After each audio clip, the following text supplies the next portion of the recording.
Slogan দিয়ে বাড়ি ফিরছে।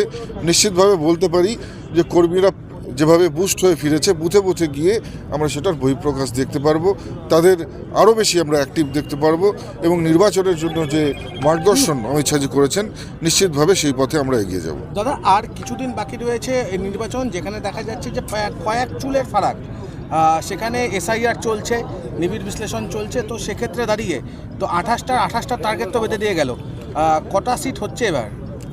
দেখুন, আমরা যেটা টার্গেট নিই সেটা ফুলফিল করি এবং নিশ্চিতভাবে আমরা বিভিন্ন ঘাত প্রতিঘাতের মধ্য দিয়ে 2019 থেকে উঠে 2021, 2021-এর পর 24-24-এর পরে এবারে 26, সব মিলিয়ে আমাদের কর্মীরা যেমন অনেক বেশি ম্যাচিওর, তেমনি অনেক বেশি সনাতনীরা একজোট হয়েছে বলে আমরা মনে করছি।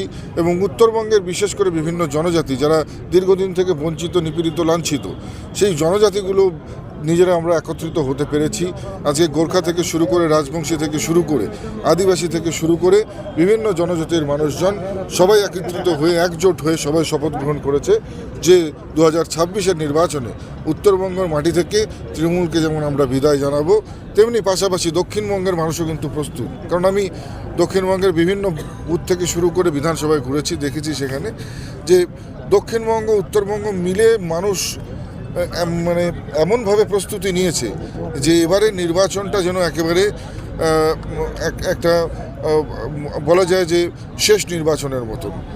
হিন্দুদের জন্য বলা যায় যে একটা যে শেষ প্রচেষ্টা, যে কোনোভাবেই হোক, যে কোনোভাবেই হোক পশ্চিমবঙ্গে ভারতীয় জনতা পার্টির প্রতিষ্ঠা করবার জন্য।